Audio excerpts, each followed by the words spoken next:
سورہ کہف وہ سورت ہے جس کے متعلق رسول اللہ صلی اللہ علیہ وسلم نے ارشاد فرمایا کہ جو کوئی بندہ مومن جمعہ والے دن اس سورت کی تلاوت کر لیتا ہے تو ایک جمعہ سے لے کر آگنے والے جمعے تک اللہ سبحانہ وتعالیٰ اس کے لیے نور روشن فرما دیتا ہے۔ آخری 10 آیات کے متعلق بھی یہ فضیلت ہے۔ تو یہ ابتدائی 10 آیات یاد کر لیجئے، لیکن یہ اس کا الٹرنیٹ نہیں ہے۔ بعض یہ سمجھتے ہیں کہ اگر آپ سورہ کہف نہیں پڑھتے تو 10 آیات پڑھ لیں، وہ اور چیز ہے۔ 10 آیات آپ یاد کر لیں تو فتنہ دجال سے محفوظ ہوں گے۔ پوری سورہ کہف کو آپ پڑھیں گے تو اللہ سبحانہ وتعالیٰ آپ کو آنے والے جمعے تک ایمان کی روشنی آپ کے لیے منور فرما دیں گے، نور کو جو ہے وہ آن فرما دیں گے، روشنی آپ کے لیے اللہ تعالیٰ کھول دیں گے۔ اگر آپ کہیں نا کہ یہ زمین ہموار ہے، بالکل سیدھی ہے، لیکن اس دیکھنے میں وہ سیدھی ہوتی ہے، اس کے اوپر آپ باریک بینی کے ساتھ کوئی آلہ لگائیں تو پتہ چلتا ہے کہ یہاں پر ڈمپ موجود ہے، یہاں گہرائی موجود ہے، یہاں سے ٹیڑھی ہے۔ یعنی بعض اوقات سیدھی نظر آنے کے باوجود صحیح طور پر باریک بینی سے دیکھیں، کوئی آلہ لگا کے دیکھیں تو سیدھی نہیں ہوتی۔ اللہ پاک فرماتے ہیں یہ کتاب ایسی ہے وَلَمْ يَجْعَلْ لَهُ عِوَاجًا، اس کے اندر کوئی کجی نہیں ہے، قیماً بالکل سیدھی ہے، کوئی بھی آلہ لگا کے دیکھ لو بالکل سیدھی ہے۔ اور کہتے ہیں ڈرایا شرایا نہ کرو، آج کل بھی لوگ کئی کہتے ہیں وہ کہتے ہیں ڈرایا شرایا نہ کرو یار، صرف خوشخبریاں ہی سنایا کرو، خوشخبریاں سنایا، نہیں، یہاں پر دونوں چیزیں ہیں۔ لِيُنذِرَ بَأْسًا شَدِيدًا مِّن لَدُنْهُ، جو اس کی بات کو نہیں مانے گا، جو شرک کا ارتکاب کرے گا، اللہ کے حدوں کو توڑے گا، اس کو ڈرا دو اللہ کے سخت ترین عذاب سے، اور جو نیک اعمال کرے گا ان خوشخبری سنا دو، اللہ کی جنتوں اور اس کی رحمت کی خوشخبری سنا دو۔ دونوں چیزیں ساتھ ساتھ ہیں۔ یعنی انہوں نے اعلان کر دیا کہ توحید ربوبیت میں کہ ہمارا خالق مالک رازق بھی اللہ ہے، اور پھر توحید الوہیت کا عقیدہ بھی اپنا ظاہر کر دیا کہ ہم عبادت بھی صرف اسی کی کریں گے۔ یہ دعا عبادت ہے میرے بھائی، دعا جو ہے نا بہت خوبصورت عبادت ہے۔ رسول اللہ صلی اللہ علیہ وسلم نے فرمایا کہ الدعاء هو العبادہ، دعا ہی تو اصل عبادت ہے، الدعاء مخ العبادہ۔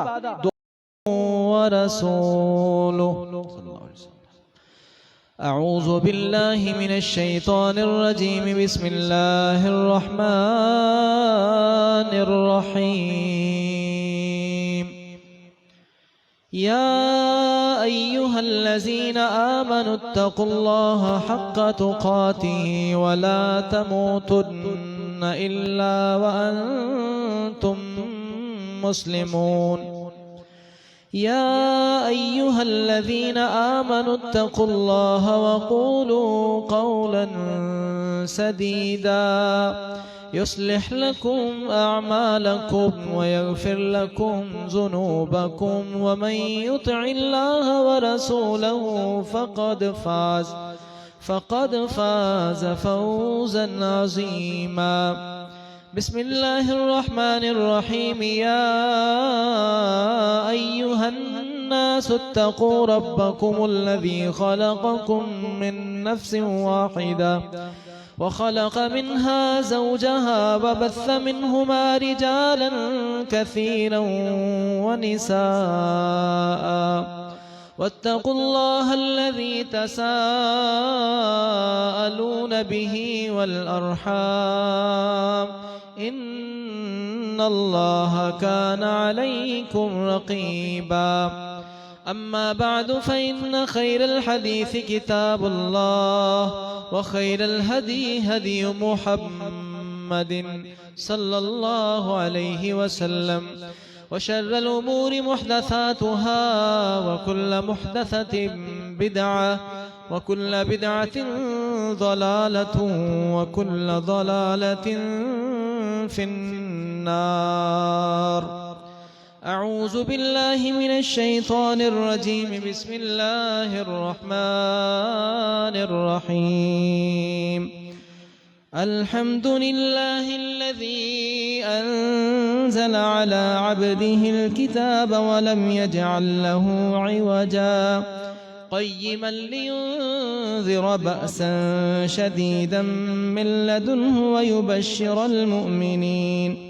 ويبشر المؤمنين الذين يعملون الصالحات أن لهم أجرا حسنا ماكثين فيه أبدا وينذر الذين قالوا اتخذ الله ولدا ما لهم به من علم ولا لآبائهم كبرت كلمة تخرج من أفواههم إن يقولون إلا كذبا صدق الله العظيم وصدق رسوله النبي الكريم ونحن على ذلك من الشاهدين والشاكرين والحمد لله رب العالمين۔ اللہ تعالیٰ کی حمد و ثنا کے بعد لاکھوں کروڑوں انگنت لا تعداد بے حساب و کتاب درود و سلام ہوں سید کائنات سرور کونین احمد مجتبی حضرت محمد مصطفیٰ، سب کہیے صلی اللہ علیہ وسلم کی ذات اقدس پر۔ اللہ کی کروڑوں رحمتیں ہوں صحابہ کرام پر، تابعین پر، ائمہ کرام پر، محدثین اعظام پر، اولیاء الرحمن پر اور قرآن و سنت کے تمام ماننے والوں پر۔ اللہ ہم سب کو اس قافلہ حق کے ساتھ شامل فرمائے۔ آج میں اس بات کی بھی چھوٹی سی وضاحت کر دوں، یہ جو میں بولتا ہوں شروع میں اللہ پاک کا نام، پھر نبی پاک کا، پھر اصحاب کا، اس سے یہ بات ظاہر کرنا بھی مراد ہے کہ معلوم ہو جائے کہ ہمارا عقیدہ ان تمام نفوس قدسیہ کے متعلق کیا ہے۔ اس لیے میں ایک ترتیب سے کچھ لفظ بولتا ہوں تاکہ میرے سننے والوں کو میری بات سننے سے پہلے معلوم ہو جائے کہ ہم ان عظیم شخصیات نفوس قدسیہ کے متعلق کیا عقیدہ اور ایمان رکھتے ہیں۔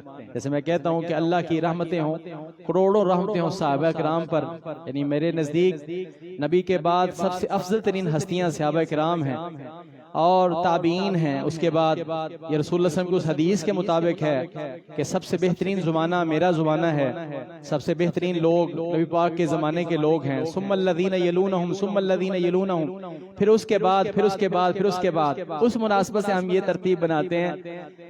میرا اپنا یہ اس حدیث سے سمجھنا ہے تو میں اپنی گفتگو سے پہلے کہتا ہوں کہ اللہ کی کروڑوں رحمتیں ہوں صحابہ کرام پر، تابعین پر، تبع تابعین پر، ائمہ کرام پر، محدثین اعظام پر، اولیاء الرحمن پر۔ یعنی یہ بھی بات ظاہر کر دیں کہ اولیاء اللہ جو ہیں ہم ان کو بھی مانتے ہیں اور ان کی کرامتوں کو بھی مانتے ہیں، لیکن وہ کون ہیں وہ ہم انشاءاللہ آپ کو وضاحت میں بتائیں گے کہ اولیاء اللہ کون ہوتے ہیں، اللہ کا ولی کون ہوتا ہے۔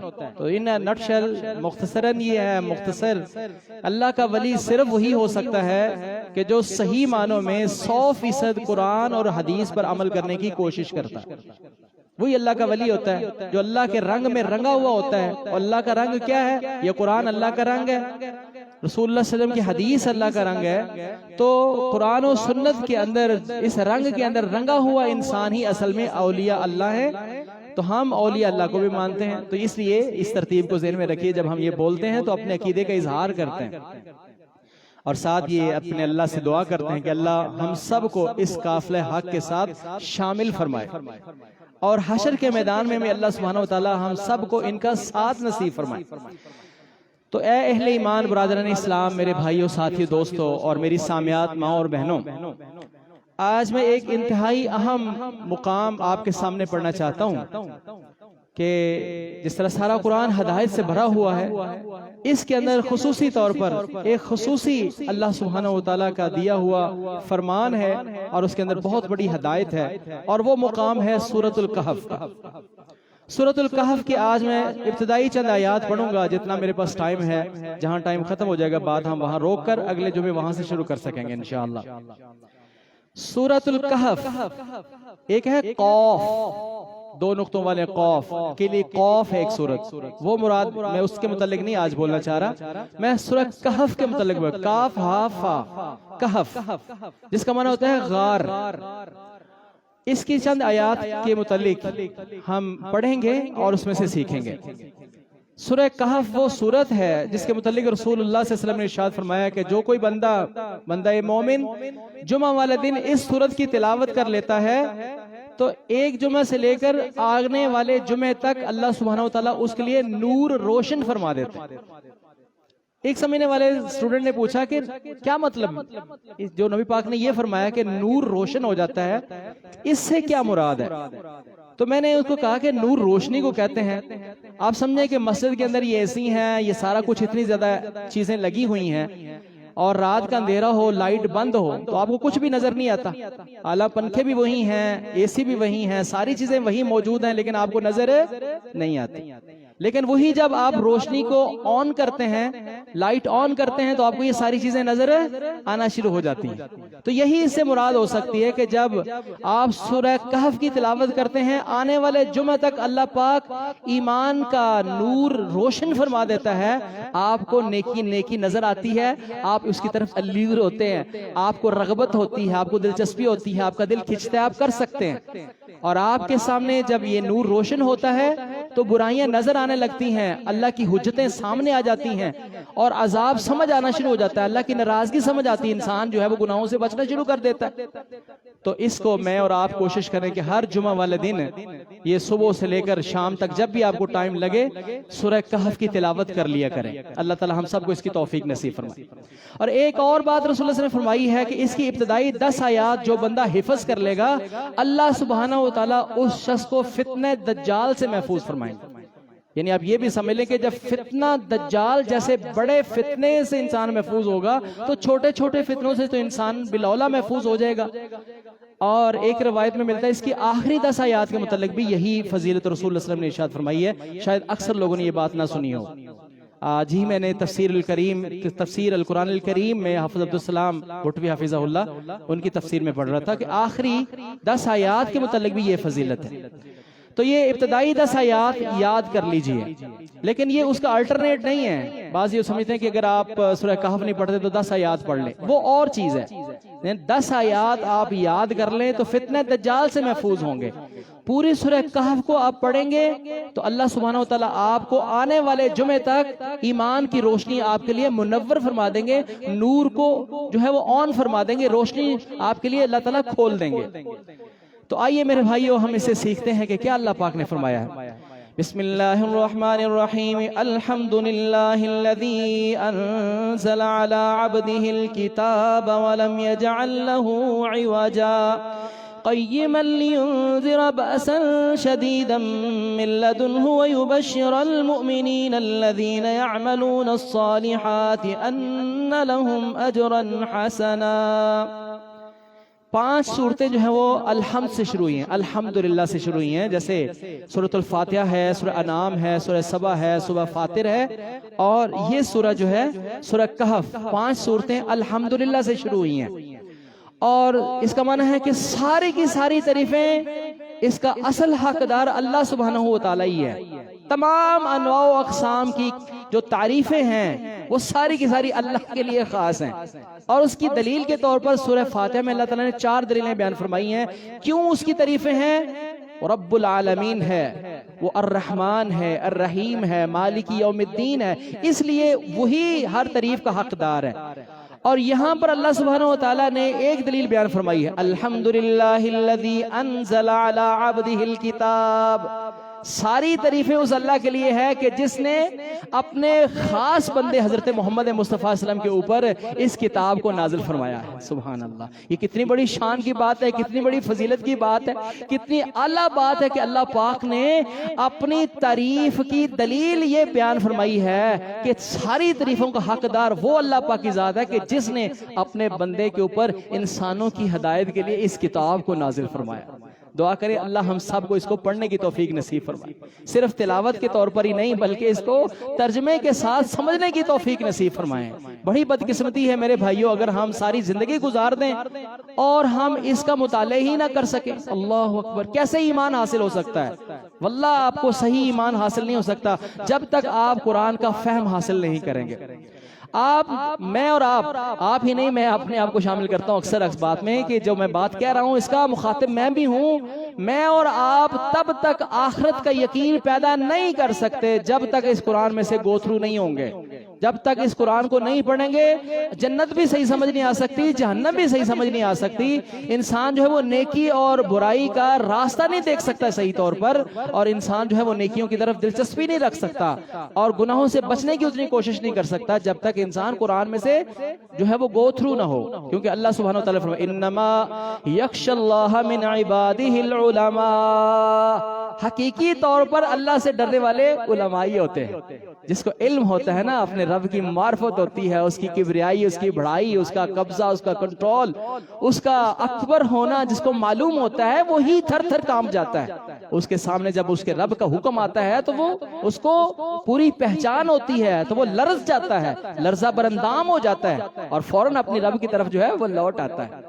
اللہ اکبر۔ انزل علی عبدہ الکتاب ولم یجعل لہ عوجا، اور ایسی کتاب ہے کہ جس کے اندر کوئی ٹیڑھ نہیں، کوئی جھول نہیں، کوئی کجی نہیں، کوئی کمی نہیں، سبحان اللہ۔ اس کے آغاز میں بھی اللہ نے فرمایا ذالک الکتاب، جگہ پر اسی کا رد کیا گیا ہو، ایک جگہ سے منع کیا گیا ہو، دوسری جگہ پر اسی کا حکم دیا گیا ہو۔ جیسے انسانوں سے غلطیاں ہوتی ہیں، ایسی اس کے اندر کوئی غلطی اور کمی نہیں ہے۔ اور مزید فرمایا قیمن، پھر بالکل سیدھی ہے، اس کے اندر ہے، اور آگے فرمایا قیمن، قیم بھی مبالغہ کا صیغہ ہے، نہایت سیدھی کتاب ہے، سیدھی جنت میں لے جانے والی کتاب ہے۔ اب دونوں لفظوں کو اگر سامنے رکھیں تو مفہوم یہ سمجھ آتا ہے کہ بعض اوقات اگر آپ کہیں نا کہ یہ زمین ہموار ہے، بالکل سیدھی ہے، لیکن اس دیکھنے میں وہ سیدھی ہوتی ہے، اس کے اوپر آپ باریک بینی کے ساتھ کوئی آلہ لگائیں تو پتہ چلتا ہے کہ یہاں پر ڈمپ موجود ہے، یہاں گہرائی موجود ہے، یہاں سے ٹیڑھی ہے۔ یعنی بعض اوقات سیدھی نظر آنے کے باوجود صحیح طور پر باریک بینی سے دیکھیں، کوئی آلہ لگا کے دیکھیں تو سیدھی نہیں ہوتی۔ اللہ پاک فرماتے ہیں یہ کتاب ایسی ہے وَلَمْ يَجْعَلْ لَهُ عِوَاجًا، اس کے اندر کوئی کجی نہیں ہے، قیماً بالکل سیدھی ہے، کوئی بھی آلہ لگا کے دیکھ لو بالکل سیدھی ہے، کوئی اس کے اندر جھول اور کمی نہیں ہے۔ قیماً لِيُنذِرَ بَأْسًا شَدِيدًا مِّن لَّدُنْ، اس کتاب کو اللہ نے کس لیے نازل فرمایا ہے؟ اپنی طرف سے اللہ نے اس لیے نازل فرمایا ہے تاکہ اس کتاب کے ذریعے سے نبی کریم حضرت محمد مصطفیٰ صلی اللہ علیہ وسلم لوگوں کو ڈرا سکیں، لوگوں کو ڈرا سکیں۔ وَيُبَشِّرَ الْمُؤْمِنِينَ الَّذِينَ يَعْمَلُونَ الصَّالِحَاتِ، اور جو نیک اعمال کرنے والے ہیں ان کو خوشخبریاں دے سکیں۔ اب دو چیزیں ہیں، اللہ کے عذاب سے ڈرانا اور جنت کی خوشخبریاں سنانا، اللہ کی رحمت کی خوشخبریاں سنانا۔ اور بعض گمراہ فرقے گزرے ہیں جن کو مرجی کہتے ہیں، مرجیہ فرقے، اور پیر عبد القادر جیلانی رحمہ اللہ نے اپنی کتاب غنیت الطالبین میں فہرست بنائی ہے کہ کون کون سے گمراہ فرقے ہیں، جو 72 فرقے رسول اللہ صلی اللہ علیہ وسلم فرمایا کہ کلہم فی النار، سب جہنم میں جائیں گے الا ملۃ واحدہ، مگر ایک ہی ملت جنت میں جائے گی۔ تو انہوں نے ان فرقوں کی طرف رہنمائی کی، ان میں سے ایک مرجیہ ہے، اور مرجیوں کا یہ کہنا ہے، مرجی کہتے ہیں رجا سے، رجا کا معنی امید، یعنی صرف لوگوں کو امید ہی دلائی جائے، لوگوں کو ڈراوے شراوے نہ دیتا کرو، اور کہتے ہیں ڈرایا شرایا نہ کرو۔ آج کل بھی لوگ کئی کہتے ہیں، وہ کہتے ہیں ڈرایا شرایا نہ کرو یار، صرف خوشخبریاں ہی سنایا کرو، خوشخبریاں سنائیں۔ نہیں، یہاں پر دونوں چیزیں ہیں، لِيُنذِرَ بَأْسًا شَدِيدًا مِّن لَّدُنْهُ، جو اس کی بات کو نہیں مانے گا، جو شرک کا ارتکاب کرے گا، اللہ کے حدوں کو توڑے گا، اس کو ڈرا دو اللہ کے سخت ترین عذاب سے، اور جو نیک اعمال کرے گا ان خوشخبری سنا دو، اللہ کی جنتوں اور اس کی رحمت کی خوشخبری سنا دو۔ دونوں چیزیں ساتھ ساتھ ہیں۔ حضرت علی رضی اللہ تعالیٰ فرماتے ہیں کہ وہ بندہ عالم نہیں کہ جو لوگوں کو خوشخبریاں اتنی سناتا ہے کہ لوگوں کو اللہ کے عذاب سے مستغنی کر دیتا ہے، یعنی لوگوں کو یہ ذہن سے نکال دیتا ہے کہ عذاب ہونا ہی نہیں۔ اور وہ بندہ بھی عالم نہیں کہ جو صرف عذاب ہی عذاب سناتا ہے اور لوگوں کو اللہ کی رحمت سے مایوس کرتا ہے۔ عالم وہ ہے جو انسانوں کو کھلا کھلا راستہ بتا دے کہ بھائی اللہ کا راستہ اپناؤ گے، اللہ بڑی رحمت والا ہے، یقین اللہ پاک اپنی رحمت کے ساتھ اس کو جنت نصیب فرمائے گا۔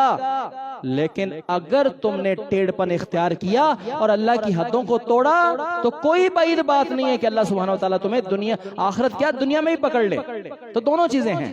اللہ پاک نے یہ کتاب نازل کی ہے تاکہ اللہ کی طرف سے سخت عذاب کو اس سے ڈرا دیا جائے، وَيُبَشِّرَ الْمُؤْمِنِينَ الَّذِينَ يَعْمَلُونَ الصَّالِحَاتِ، اور نیک اعمال کرنے والوں کو خوشخبریاں سنا دی جائیں، أَنَّ لَهُمْ أَجْرًا حَسَنًا، کہ بے شک نیک اعمال کرنے والوں کے لیے اللہ سبحانہ وتعالیٰ کی طرف سے بہت خوبصورت اجر ملنے والا ہے۔ مَاكِثِينَ فِيهِ أَبَدًا، اور پھر اس کے اندر اللہ کے اس انعام جنت میں وہ ہمیشہ رہنے والے ہیں۔ وَيُنذِرَ الَّذِينَ قَالُوا اتَّخَذَ اللَّهُ وَلَدًا، وہی مضمون شروع ہو گیا پھر۔ وَيُنذِرَ الَّذِينَ قَالُوا اتَّخَذَ اللَّهُ وَلَدًا، اور ڈرا دیں محمد کریم صلی اللہ علیہ وسلم لوگوں کو، ان لوگوں کو ڈرا دیں کہ جنہوں نے کہا کہ اللہ کی اولاد ہے۔ عیسائیوں نے کہا وقالت الیہود عزیر ابن اللہ، یہودیوں نے کہا عزیر اللہ کے بیٹے ہیں، وقالت النصارى مسیح ابن اللہ، اور عیسائیوں نے کہا عیسیٰ علیہ السلام اللہ کے بیٹے ہیں۔ اچھا، بعضوں نے یہ نہیں کہا، اللہ کا بیٹا اور اولاد نہیں کہا، لیکن بعضوں نے اللہ کے نور کو کے ٹکڑے کر دیے۔ ایک تو بد نصیب نے یہ کہا کہ وہی جو مستوی تھا عرش پر خدا ہو کر، نعوذ باللہ استغفر اللہ، اتر آیا زمین پر مصطفیٰ ہو کر، یعنی وہی جو نور عرش پر اللہ ہے مستوی خدا ہو کر، زمین پر اتر آیا مصطفیٰ ہو کر، استغفر اللہ، یعنی یہ کہہ رہے ہیں کہ حضرت محمد مصطفیٰ صلی اللہ علیہ وسلم وہی اللہ کا نور، جو اللہ نور ہے نا، اللہ نور، اللہ نور ہے، اسی کا ٹکڑا بنا دیا۔ تو اللہ سبحانہ و تعالی احد ہے، واحد ہے، ایک ہے، احد ہے، یکتا ہے، کہ اس جیسا بھی کوئی نہیں، اس میں سے بھی کوئی نہیں، لم یلد ولم یولد، نہ وہ کسی کا باپ ہے، نہ وہ کسی کا بیٹا، نہ ہی وہ کسی سے نکلا ہے، نہ اس میں سے کوئی نکلا ہے۔ وَيُنذِرَ الَّذِينَ قَالُوا اتَّخَذَ اللَّهُ وَلَدًا مَا لَهُمْ بِهِ مِنْ عِلْمٍ وَلَا لِآبَائِهِمْ، یہ شرک کہتے ہوئے ان کے پاس کوئی علم نہیں ہے، کوئی دلیل نہیں، نہ ہی ان کے آباء و اجداد کے پاس کوئی دلیل ہے۔ کَبُرَتْ كَلِمَةً تَخْرُجُ مِنْ أَفْوَاهِهِمْ إِنْ يَقُولُونَ إِلَّا كَذِبًا، یہ جو اپنے منہ سے نکال رہے ہیں، یہ بہت بڑا جملہ نکال رہے ہیں، اللہ کی اولاد کہنا، اللہ کی بیٹیاں کہنا۔ یہ مشرکین مکہ کہتے تھے کہ نعوذ باللہ فرشتے اللہ کی بیٹیاں ہیں۔ اللہ پاک فرماتے ہیں بڑے بد نصیب ہو، اپنے لیے تو بیٹے پسند کرتے ہو، میرے لیے بیٹیوں کو منسوب کرتے ہو، اپنے لیے تو بیٹے پسند کرتے ہو، میرے لیے بیٹیوں کی نسبت کرتے ہو۔ یہ سب کے سب اللہ فرماتے ہیں جب یہ کہتے ہیں تو بہت بڑا جملہ کہتے ہیں۔ فَلَعَلَّكَ بَاخِعٌ نَفْسَكَ عَلَىٰ آثَارِهِمْ إِن لَّمْ يُؤْمِنُوا بِهَٰذَا الْحَدِيثِ أَسَفًا۔ اللہ پاک اپنے نبی صلی اللہ علیہ وسلم کو یہاں تسلی دیتے ہیں۔ کیسے نبی پاک صلی اللہ علیہ وسلم کی شان ہے کہ تسلی دینے والی خود اللہ پاک کی ذات ہے۔ اللہ پاک جگہ جگہ پر نبی پاک صلی اللہ علیہ وسلم کو بڑی تسلیاں دیتے ہیں۔ نبی پاک صلی اللہ علیہ وسلم لوگوں کو حق کی تبلیغ کرتے ہوئے اپنی جان کو کھپا دیتے تھے، اور جب سمجھا کے تھک جاتے اور پھر آپ پریشان ہوتے تھے تو اللہ پاک نے فرمایا کہ میرے محبوب آپ پریشان ہو، فَلَعَلَّكَ بَاخِعٌ نَفْسَكَ عَلَىٰ آثَارِهِمْ، اگر یہ نہیں مانتے تو آپ اپنی جان کو کیوں تکلیف میں ڈالتے ہیں؟ إِن لَّمْ يُؤْمِنُوا بِهَٰذَا الْحَدِيثِ أَسَفًا، آپ غم نہ کیجئے، اگر یہ ایمان نہیں لاتے تو آپ پریشان نہ ہو۔ إِنَّا جَعَلْنَا مَا عَلَى الْأَرْضِ زِينَةً لَهَا لِنَبْلُوَهُمْ أَيُّهُمْ أَحْسَنُ عَمَلًا، ہم نے زمین کے اوپر بنایا ہے، إِنَّا جَعَلْنَا مَا عَلَى الْأَرْضِ زِينَةً، جو بھی کچھ زمین کے اوپر ہے ہم نے زینت اور خوبصورتی بنائی ہے، لِنَبْلُوَهُمْ أَيُّهُمْ أَحْسَنُ عَمَلًا، ہم سب کچھ انسانوں کے لیے پیدا کر کے دیکھنا چاہتے ہیں کہ ہماری نعمتوں کو کھا پی کے اس کو استعمال کر کے ان میں سے اچھے عمل کرنے والا کون ہے۔ وَإِنَّا لَجَاعِلُونَ مَا عَلَيْهَا سَعِيدًا جُرُزًا، اور ان قریب ایک وقت وہ آنے والا ہے کہ جب ہم اس ساری زمین کے سارے نشانات کو مٹا دیں گے، ایک ہی چٹیل میدان کر دیں گے، اس زمین کو بدل کر ہم ایک اور زمین بنا دیں گے جس کے اوپر کوئی پہاڑ نہیں ہوگا، کوئی مکان نہیں ہوگا، کوئی درخت نہیں ہوگا، صرف ایک چٹیل میدان ہوگا۔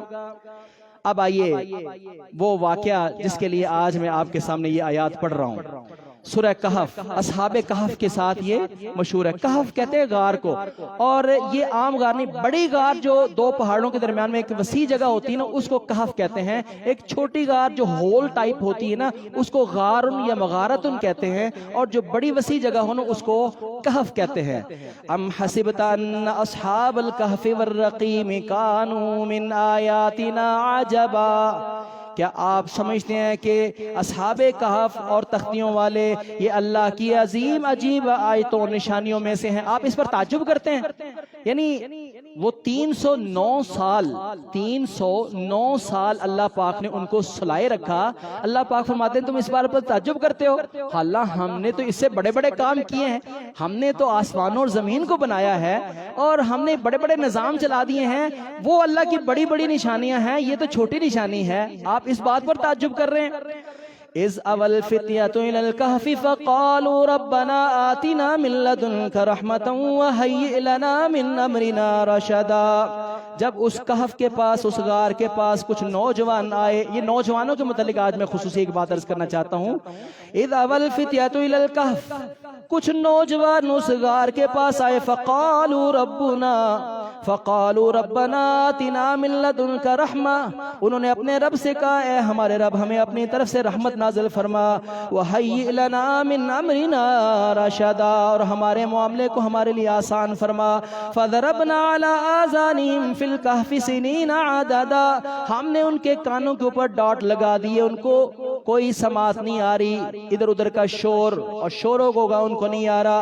ہم نے سال ہا سال، کئی سالوں تک ان کے کانوں کے اوپر جو ہے وہ ان کے اوپر ڈاٹ لگا دیا. ثم بعثناہم لنعلم ای الحزبین احصی لما لبثوا امدا، پھر ہم نے ان کو اتنی دیر تک سلا کر، 309 سال تک سلا کر ہم نے ان کو دوبارہ اٹھایا تاکہ ہم دیکھیں کہ ان دونوں گروہوں میں سے گنتی کو کون یاد کرنے والا ہے، ان میں سے کون یاد رکھ سکتا ہے کہ ہم یہاں کتنی دیر تک سوئے ہیں. اللہ اکبر. نحن نقص علیک نبأہم بالحق، ہم آپ کے اوپر ان کے قصے کو حق کے ساتھ بیان کرتے ہیں. انہم فتیۃ آمنوا بربہم وزدناہم ہدی، وہ نوجوانوں کی ایک جماعت تھی، تھوڑے تھے زیادہ نہیں تھے، وہ نوجوان تھے آمنوا بربہم، نوجوانی کے اندر وہ اپنے رب پر ایمان لائے تھے. وزدناہم ہدی، وہ ایمان لائے تو ہم نے ان کی ہدایت کو اور زیادہ بڑھا دیا. یہ آج کا درس دینا چاہتا ہوں اپنے لیے اور آپ کے لیے. اللہ مجھے اور آپ کو ایمان نصیب فرمائے. اور نوجوانوں اور میرے بھائیوں، اللہ پاک یہاں قصہ بیان فرماتے ہیں نوجوانوں کا.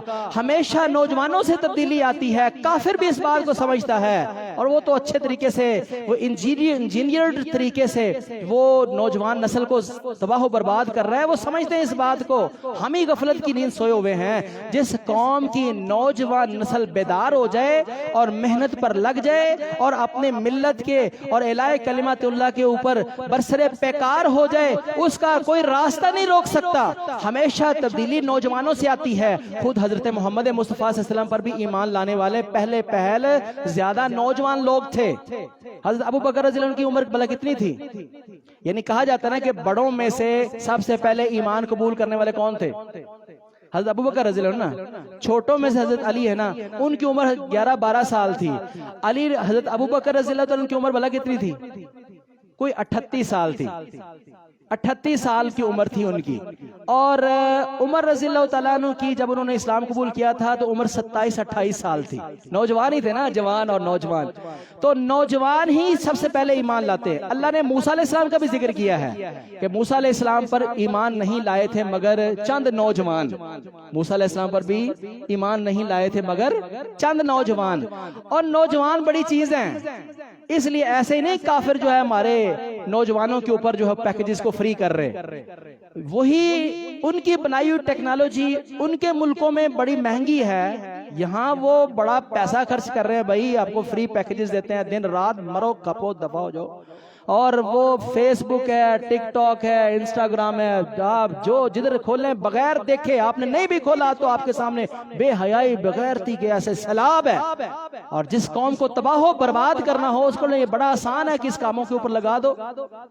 اللہ اکبر. کوئی محنت، اچھا چلو دنیا کی محنت کر لیتے، دنیا کے اسکول کالج ہی پڑھ لے، وہ بھی نہیں پڑھتے. میں نے کالج کے اندر پڑھا کے دیکھا ہے، اللہ معاف فرمائے، آنے والی جو یہ نسل ہے نا، یہ جو ابھی 15 16 17 سے اور 27 کے درمیان میں ایسے اکثر اللہ ماشاءاللہ شیطان ہے، پورے شیطان. استغفر اللہ، اللہ تعالیٰ حفاظت فرمائے. میں یہ لفظ بول رہا ہوں، سخت ہے تھوڑا سا لفظ، لیکن شیطنت، ہوس، ہر وقت جو ہے وہ لسٹ سمجھ دیں، گندگی کی ہوس اور کچھ نہیں. ہر بندہ ٹک ٹاک کے اوپر گندی ہر بندہ. اللہ اکبر۔ اور تبدیلی ہمیشہ نوجوانوں سے آتی ہے میرے ایمان والے بھائیوں، یہ بھی دیکھو، یہ ہمارے لیے اسوہ ہیں، ماڈل ہیں۔ جتنے بھی نوجوان میری بات سن رہے ہیں اور جو اس کے بعد اس ریکارڈنگ کے ذریعے سے سنیں گے، ہو سکتا ہے اللہ کسی ایک کے دل کے اندر یہ بات بٹھا دے، میرے سمیت اللہ پاک جتنے بیٹھے اللہ تعالیٰ سب کو یہ توفیق نصیب فرما دیں۔ سنیں، یہ بھی ایمان والے تھے۔ اللہ پاک فرماتے ہیں انہم فتیۃ آمنوا بربہم، وہ نوجوان تھے اپنے رب پر ایمان لائے تھے۔ کیسا ایمان لائے تھے؟ وزدناہم ہدا، جو ایمان لائے تھے ہم نے ان کے ایمان کے اندر اضافہ فرما دیا۔ اللہ پاک کا نظام ہے، جو اس کی طرف آنا چاہتا ہے اللہ پاک اس کو اور توفیق دیتے ہیں۔ اللہ پاک فرماتے ہیں جو ایک بلش چل کے آنا چاہتا ہے ہم اس کو ایک ذراع کی توفیق دیتے ہیں، جو ایک ذراع ہماری طرف آنا چاہتا ہے ہم اس کو 2 بازو لیتے ہیں، اور جو ہماری طرف چل کے آتا ہے ہم اس کی طرف دوڑ کے آتے ہیں، اور جو جانا چاہتا ہے اللہ اسی رفتار سے اس کو جانے بھی دیتا ہے۔ جاؤ نولیہ ما تولی ونصلہ جہنم وساءت مصیرا، اللہ فرماتے ہیں ہم اس کو پھیر دیتے ہیں جدھر وہ جانا چاہتا ہے۔ آپ پہلے سپارے کے آغاز میں پڑھیں گے تو اللہ تعالیٰ فرماتے ہیں کہ جو منافق تھے تو ہم نے ان کے مرض کے اندر اضافہ کر دیا، تو جو منافق ہے اللہ ان کے مرض کے اندر اضافہ فرما دیتا ہے، جو ایمان بنانا چاہتا ہے اللہ اس کے ایمان کے اندر اضافہ فرما دیتا ہے۔ امام بخاری رحمہ اللہ نے اس آیت اور دیگر آیات اور احادیث سے یہ مسئلہ ثابت کیا ہے کہ ایمان بڑھتا بھی ہے کم بھی ہوتا ہے۔ بعض لوگوں کا کہنا ہے کہ ایمان کے اندر کوئی اضافہ نہیں ہوتا، بس جو ایمان ہے ایمان ہے، ہر کسی کا بنیادی ایمان ایک جیسا ہی ہوتا ہے۔ تو استغفراللہ، اس لحاظ سے تو پھر ایک عام بندے کا ایمان، نبی پاک کا ایمان، نبیوں کا ایمان اور جبریل علیہ السلام کا ایمان پھر ایک جیسا ہو گیا؟ نہیں، ایمان کے درجے ہوتے ہیں، ایمان بڑھتا بھی ہے کم بھی ہوتا ہے۔ الایمان یزید و ینقص، ایمان بڑھتا بھی ہے کم بھی ہوتا ہے۔ اللہ پاک فرماتے ہیں وزدناہم ہدا، ہم نے ان کی ہدایت کے اندر اور اضافہ فرما دیا۔ وربطنا علی قلوبہم، ہم نے ان کے دلوں کو مضبوط کر دیا۔ اذ قاموا فقالوا ربنا رب السماوات والارض لن ندعو من دونہ الہا لقد قلنا اذا شططا، جب وہ برسرے عدالت، برسرے دربارے بادشاہ کھڑے ہو گئے۔ نوجوان ہے نا، نوجوان بڑی طاقت ہوتی ہے بھائی، بڑا جوانی کا ایک نشہ ہوتا ہے۔ اللہ کرے کہ یہ جوانی کا نشہ ایمان کے نشے میں بدل جائے۔ اللہ اکبر، اللہ اکبر۔ اذ قاموا، بادشاہ کے دربار میں کھڑے ہو گئے۔ بادشاہ وہ بادشاہ جو اپنے آپ کو کہتے ہیں انا ربکم الاعلی، ہم ہی بڑے رب ہیں۔ وہ بتوں کو رب ماننے والے ہیں، اپنے آپ کو رب منوانے والے۔ وہ نوجوان کھڑے ہو گئے، اللہ نے ان کے ایمانوں کے اندر اضافہ فرما دیا۔ اذ قاموا، وہ کھڑے ہو گئے، کس بات کے لیے کھڑے ہو گئے؟ آج کا نوجوان برائی کے لیے کھڑا ہو جاتا ہے، وہ مرنے مرانے پر تل جاتا ہے، اور جو وہ چاہتا ہے اس کو لینے کے اوپر اپنی جان دینے کے لیے تیار ہو جاتا ہے۔ کاش یہ مرنا مرانا تیرا ایمان کے لیے ہو، اصحاب کہف کی طرح ہو، کہف کے نوجوانوں کی طرح ہو۔ اذ قاموا، جب وہ بادشاہ کے دربار کے اندر کھڑے ہو گئے اور کہنے لگے فقالوا ربنا رب السماوات والارض، ہمارا رب تو وہ رب ہے جو آسمانوں اور زمین کا رب ہے۔ اللہ اکبر۔ رب کا معنی کیا ہوتا ہے بلا؟ خالق، مالک، رازق۔ رب کے 3 بڑے معنی ہیں۔ خالق، جب کوئی کہتا ہے ربنا اللہ، میرا رب اللہ ہے، تو اپنی زبان سے یہ کہہ رہا ہے میرا خالق بھی اللہ ہے، میرا مالک بھی اللہ ہے، میرا رازق بھی اللہ ہے۔ رب کا یہ معنی ہے۔ جب یہ کہتے ہو ربنا ہمارا رب، پھر یہ کیوں کہتے ہو کہ فلاں نے دیتا فلاں نے دیتا؟ کہو اللہ نے دیتا۔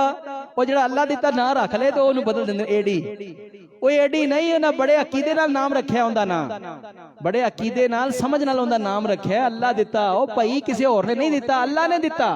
اے بڑا عقیدہ توحید دا بڑا بڑا نام ہے بھائی، اللہ نے دیتا۔ تو خالق جب آپ کہتے ہیں تو آپ یہ کہتے ہیں کہ کون دیتا ہے؟ اللہ دیتا ہے، اللہ داتا ہے۔ خالق جب آپ کہتے ہیں اس کا مطلب یہ ہے۔ رب کا معنی ہے خالق، اور پھر اگلا لفظ ہے رب کا معنی مالک، کہ پیدا بھی اس نے کیا ہے، پیدا کرنے کے بعد اب بھی میری جان کا، میرے رزق کا، میری ہر چیز کا مالک کون؟ اور اس کا تیسرا معنی ہے رازق، پیدا بھی اس نے کیا، پھر پیدا کرنے کے بعد اب بھی ملکیت اسی کی ہے، اور رزق بھی کون دیتا ہے؟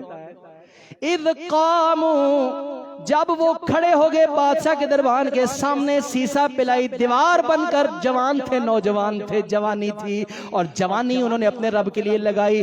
کہنے لگے ہمارا رب تو وہ رب ہے، رب السماوات والارض، جو آسمان و زمین کا رب ہے. لن ندعو من دونہ الہا. عقیدہ آج کے جمعے کا اہم ترین سبق.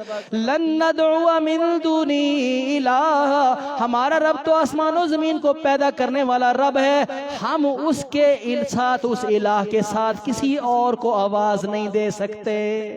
لن ندعو من دونہ، اس کے علاوہ ہم کسی اور کو نہیں پکار سکتے.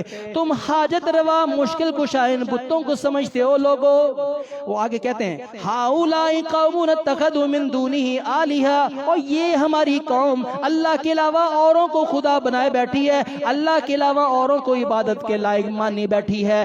یہ ہماری قوم شرک کر رہی ہے، لیکن ہم اعلان کرتے ہیں، برسر منبر اعلان کرتے ہیں، برسر میدان جو ہے وہ اعلان کرتے ہیں، علی الاعلان یہ کہتے ہیں لن ندعو من دونہ الہا، ہم اس اللہ کے ساتھ کسی اور کو شریک نہیں کر سکتے، ہم اس اللہ کے ساتھ کسی اور کو پکار نہیں سکتے. پکارنا عبادت ہے.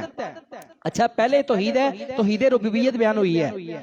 پہلے انہوں نے اعلان کیا بادشاہ کے دربار کے اندر توحید ربوبیت کا، کہ ہمارا خالق مالک رازق کون ہے؟ اللہ. اور اس جملے کے اندر اظہار ہے توحید الوہیت کا، یعنی انہوں نے اعلان کر دیا کہ توحید ربوبیت میں کہ ہمارا خالق مالک رازق بھی اللہ ہے، اور پھر توحید الوہیت کا عقیدہ بھی اپنا ظاہر کر دیا کہ ہم عبادت بھی صرف اسی کی کریں گے. یہ دعا عبادت ہے میرے بھائی. دعا جو ہے نا بہت خوبصورت عبادت ہے. رسول اللہ صلی اللہ علیہ وسلم نے فرمایا کہ الدعاء هو العبادہ، دعا ہی تو اصل عبادت ہے. الدعاء مخ العبادہ، دعا عبادت کا مغز ہے، کرکس ہے. دعا تو بڑی خوبصورت عبادت ہے. یہ ان الذین یستکبرون عن عبادتی سیدخلون جہنم داخرین، اس میں عبادت سے مراد تمام مفسرین نے دعا مراد لیا ہے. تو جب آپ دعا کرتے ہیں یا اللہ، توحید الوہیت ہے. یا اللہ میری مدد فرما، توحید الوہیت. یا اللہ کس کو پکار رہے ہیں؟ یہ ہے پکارنا. ما فوق الاسباب، چیزوں کے لیے پکارنا جو انسانوں مخلوق کے اندر بس کی بات نہیں ہے، ان چیزوں کی پکار اللہ کو پکارنا توحید ہے. اور وہ پکار اللہ کو چھوڑ کر کسی اور سے پکار لگانا شرک ہے، جس کا اصحاب کہف نے بادشاہ کے دربار کے اندر جو ہے وہ اعلان کیا کہ ہم اللہ کے علاوہ کسی اور بت کو اپنی کسی حاجت کے لیے، کسی مشکل کے لیے نہیں پکار سکتے، ہرگز نہیں پکار سکتے. یہاں لام نون سے شروع ہو رہا ہے. لن ندعو، ہرگز نہیں ہم پکاریں گے، کبھی بھی نہیں پکاریں گے، من دونہ الہ، اس کے علاوہ کسی اور کو الہ کے طور پر نہیں پکاریں گے. اچھا اس سے یہ بھی مراد سمجھ آئی کہ جس کو آپ دعا و مناجات کے لیے پکارتے ہیں وہ الہ بن جاتا ہے. الہ کہتے ہیں جس کو پکارا جائے. یہاں پر لن ندعو من دونہ الہا، ہم اس کے علاوہ کسی اور کو الہ کے طور پر نہیں پکار سکتے.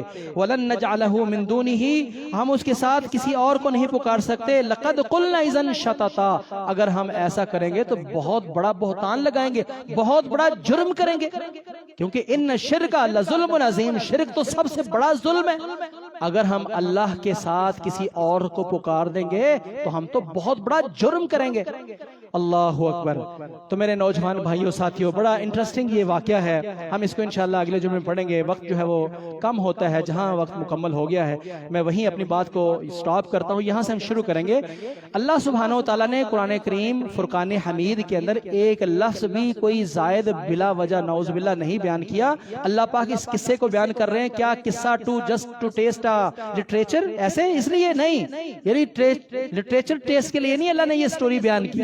اللہ پاک نے ایک جرت بیان کی ہے، اللہ پاک نے بہادری بیان فرمائی ہے، اللہ پاک نے نوجوانوں کے کردار کو بیان فرمایا ہے۔ اللہ تعالیٰ نے یہ بات سمجھائی ہے کہ نوجوان ہوں تو ایسے ہوں، نوجوانوں کو ایسا کردار اور شعار جو ہے وہ اپنانا چاہیے۔ نوجوانوں کے کرنے کے کام تو یہ کام ہے۔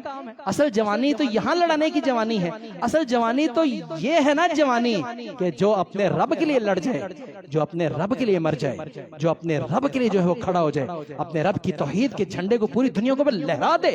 جوان ہے نا، اس کو ڈھلی کسی بات کا نہیں ہے، تو اپنے اس جوانی کو جو ہے وہ اپنے رب کے لیے کھپا دے۔ اللہ سبحانہ وتعالی ہمارے سامنے اصحاب کہف کا یہ جو ہے وہ انداز بیان فرما رہے ہیں کہ تم بھی اپنے اندر ایسی جوانی پیدا کرو۔ اللہ ہم سب کو ایسی جوانی اختیار کرنے کی توفیق نصیب فرمائے۔ اگر ہم ایسا کر گئے رسول اللہ صلی اللہ علیہ وسلم نے فرمایا 7 قسم کے خوش نصیب بندے ایسے ہیں جن کو اللہ پاک ساری انسانیت کے سامنے اعلان کر کے اس کا نام لے کے اس کو پکاریں گے کہ میرے بندے آج تو گرمی میں کھڑا نہیں ہوگا، میرے عرش کے سائے کے نیچے آ جا۔ اللہ اکبر۔ سبعۃ یظلھم اللہ فی ظلہ، 7 قسم کے بندے جن کو اللہ اپنے عرش کا سایہ نصیب فرمائیں گے، اور ان میں سے ایک وہ قسم رجل شاب نشا فی عبادت اللہ، ایک نوجوان جو اپنی جوانی کو اپنے رب کی عبادت میں لگاتا ہے۔ سبحان اللہ۔ اللہ مجھ اور آپ تمام سب کو اپنی جوانیوں کو، اپنی زندگیوں کو، اپنے بڑھاپے کو، اپنی ہر عمر کو اپنے رب کے لیے جو ہے وہ کھپا دینے کی، لگا دینے کی توفیق نصیب فرمائے۔ قل ان صلاتي ونسكي ومحياي ومماتي للہ رب العالمین وآخر دعوانا الحمد للہ رب العالمین۔